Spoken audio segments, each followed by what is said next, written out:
Welcome to the SYLBOURNE Show. One of the key failures in achieving growth in the developing world is the brain drain. Brain drain is explained most basically as the departure of educated or professional people from one country, economic sector, or field for another, usually for better pay or living conditions. A type of immigration whereby usually a country loses its best and brightest to the shores of the developed world.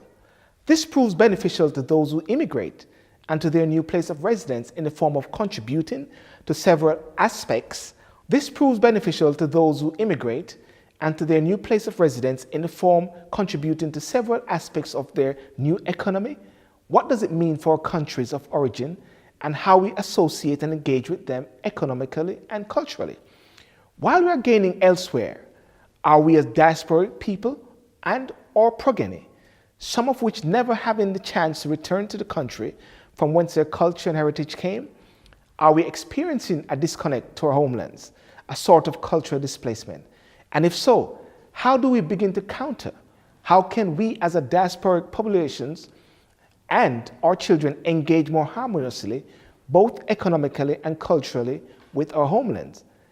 And is there anything our countries can do to engage and encourage a brain gain, the opposite to brain drain, where the diaspora return to be contributive members to socially, economically, politically, creatively, and socially at large? Because assuredly, the alternative of doing nothing would be a disservice to ourselves and to our homelands. Share with us, what diaspora members are you? And what has been your diasporic experience both abroad and at home? Do you feel disconnected from the country that bears your heritage? And if so, what would it take to feel more engaged?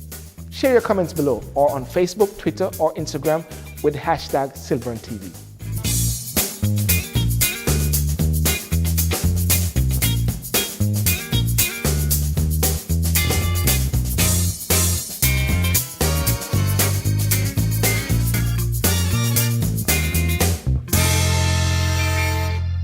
Today we have a guest who was elected as the youth representative on the JDUK board and future leader UK on the Diaspora Advisory Board, but is also an entrepreneur, humanitarian, author, and international speaker, Tanesha Westcarr.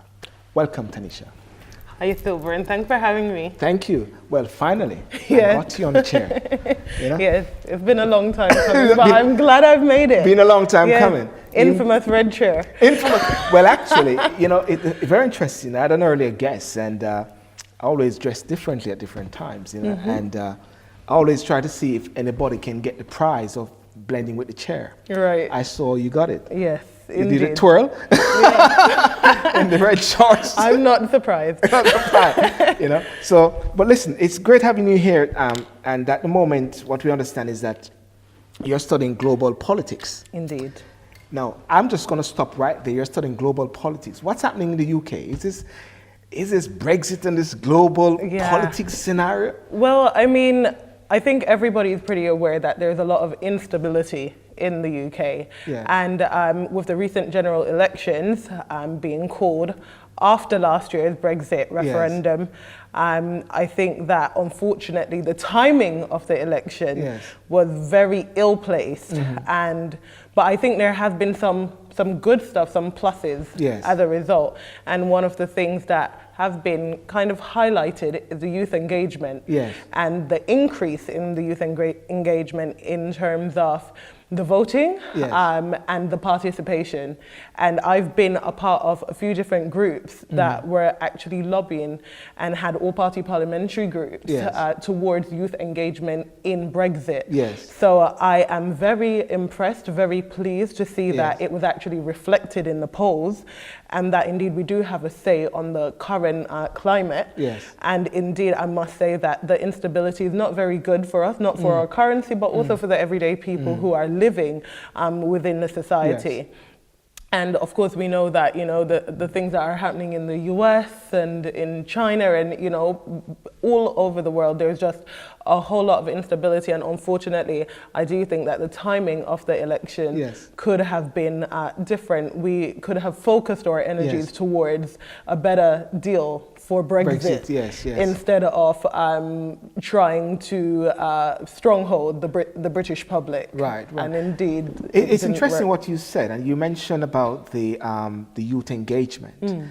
And what we saw was the youths in Brexit, they slightly feel a bit cheesed off because they missed the boat to a certain point where they did not go to enjoys. Right. But this time they said, no, not on my watch. Yeah. And as you say, with the work that you're doing, they came out with their joves, isn't it? Yes. Well, not only that, but I think based on the Brexit, the referendum, whether or not to remain or leave the EU, I think that what the young people realized was they need to get more involved in politics, and not just in a commentary way via social media, but actually having that reflected in the voting system. So I'm very, very pleased to see that the young people turned out to vote, and they showed that it's important to listen to them, and their views do actually count. Yes. So I think that they've awoken since Brexit and become more interested in politics. Yes. They've become more vocal, and definitely they've also voted more.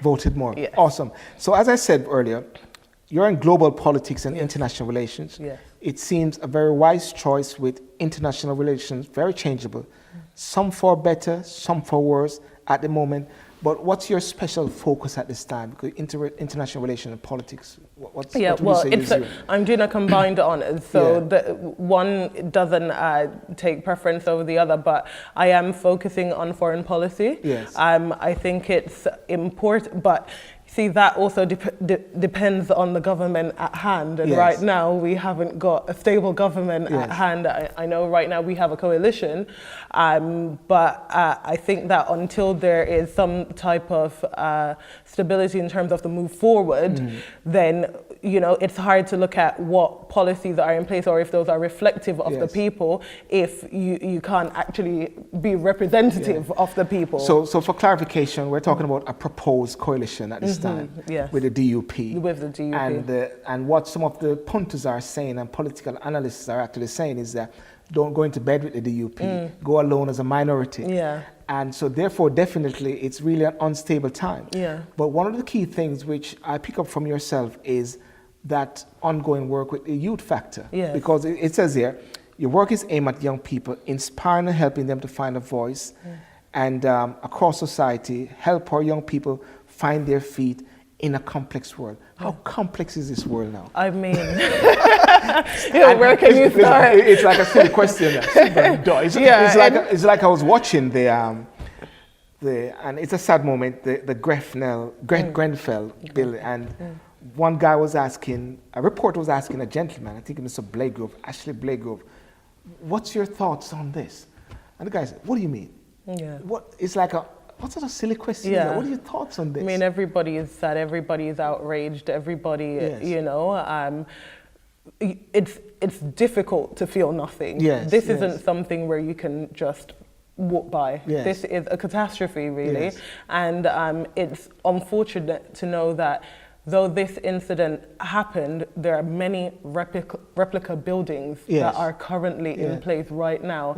And, a second, third, fourth incident may not be very far off. So I really hope that this is an emergency call to the government and to the corporate entities that be, especially within the property industry, to really do the necessary changes that are needed to save lives. Because this really isn't about even voting. This is about everyday people who are doing the best that they can. And, going to bed at night, you should feel safe to go to... It's interesting. We're going to pick that up at some point later, aspect with the young people in that respect. And to go back the point about the complex world now, how do you see the world as complex? Well, I mean, I think the world is extremely complex, especially when you're looking at the global dynamics and the fact that through social media and different online platforms, it's easier to stay connected and also to be aware of the different things happening in different regions. So, you can stay from right here in the UK and know what's happening in the Caribbean or in Israel or, in China or America. It's the news is very accessible, and I think think even with the platforms such as Facebook, you'll find that the news travels further quicker, and far more quickly than even the mainstream media. So I think that we have an advantage in that if we can have enough support around us, around a specific cause, something can go viral and it can be fantastic without even the mainstream media. But the downside is, with the complexities, it's finding your identity, who you are, what you stand for, what you believe in, and how to make an impact in a world that is ever changing. But I do think it's possible, and I think that a huge part will come through collaboration and cooperation, cooperating with each other, working together for a specific end, for specific goals. You know? It's interesting what you said, and as you and I, we're all young people, right? Yes. Yes, indeed. yes, very young and younger people. Young and younger people. Yes. The youths of today, Tanesha, years ago, leading up to elections, you always have this rush to hear what the youths are saying. Yeah.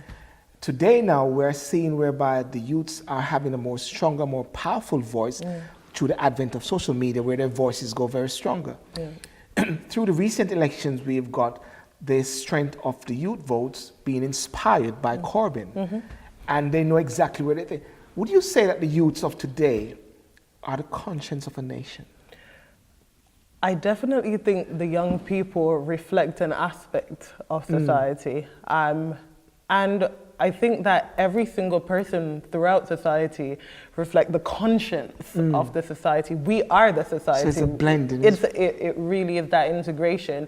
But I think that at this point in time, especially with the rise in social media and the freedom of information, I think that the young people have a far easier way to communicate, a far easier way to become engaged, become involved, to become aware of what's going on.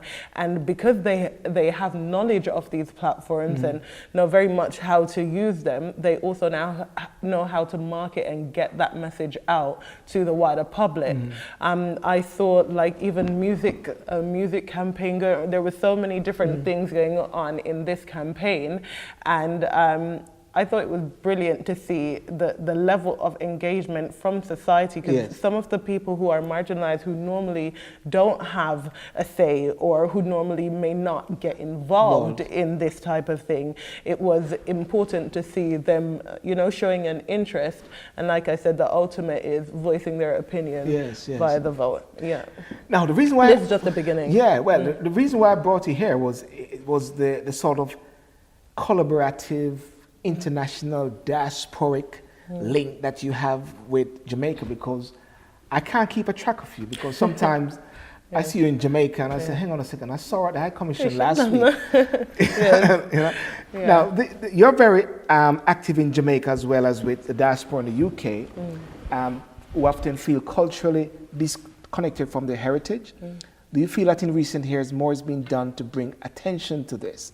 And is there still a long way to go? Because I know one of the things that talk about, like with the High Commission, and we're going to talk about more about this, is the connection and the reconnection. Is there a connection and a reconnection, or just a reconnection? Well, I think it's both, because it's important for the people who have never been connected to connect, and for those who were once connected to reconnect. So I think it's happening both ways, and it's, again, I can say social media has been a huge part, especially with the global connections across the different diaspora regions, where the collaborative efforts are not just towards the UK groups working together, but also the UK merging with the Americas and Canada, and so, absolutely.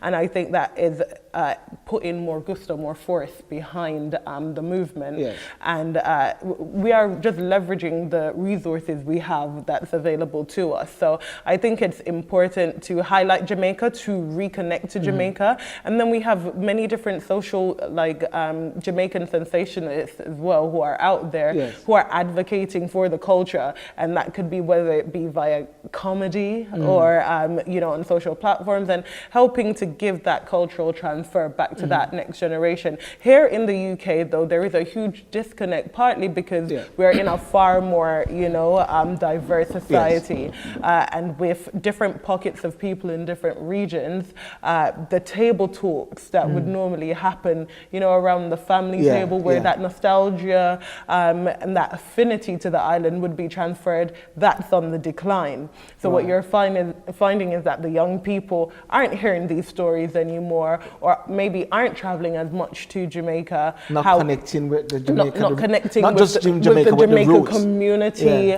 and so forth. However, they're still very much so interested, and it's a way of understanding how to communicate, you know, the culture, the love, the affinity to the island, and bringing it right, you know, right up to date to where they are via the mediums that they know. So we are looking at different aspects of doing this. The ultimate are placement programs. Nothing's better than actually going back to the island to connect.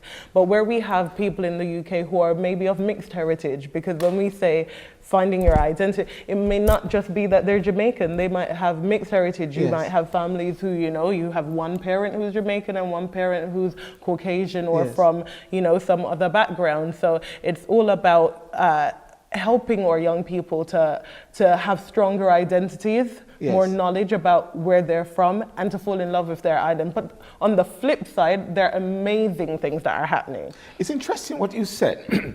And one of the key words that keeps coming up a lot through the discussion here is identity. I had Saffron Jackson, Zuri Dolls, Toya.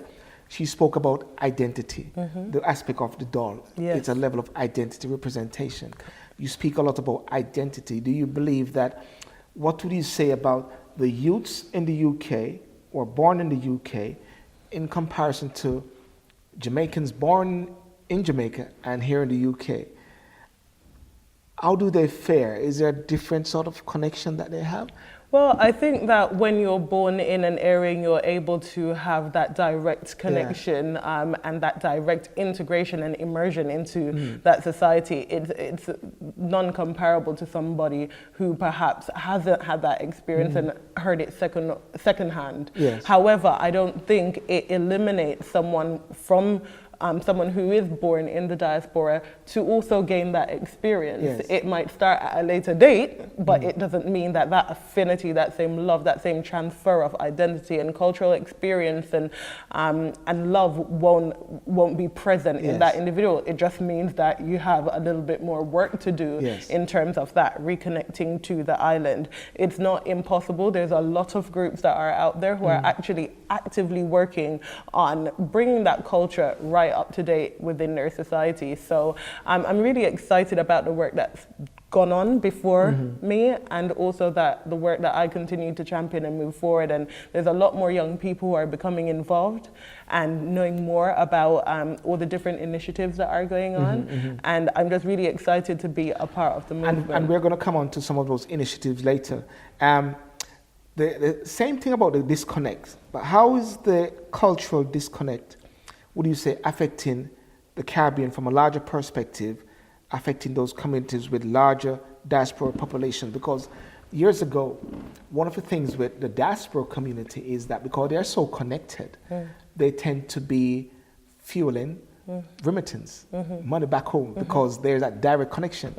With people here who has been here from the Windrush time, going back to Jamaica, and there's not that direct connection again. Do you think it will have an impact? Oh, absolutely, and we are already seeing it. Remittance right now is one of the strongest GDPs for Jamaica, and what you'll find is that the first generations who are still alive and well, who reside in the diaspora, as time goes by, they will begin to, pass away and so forth. They're the strongest ones who are, still committing to remittance back home. Those born within the diaspora of Jamaican heritage may not always feel that level of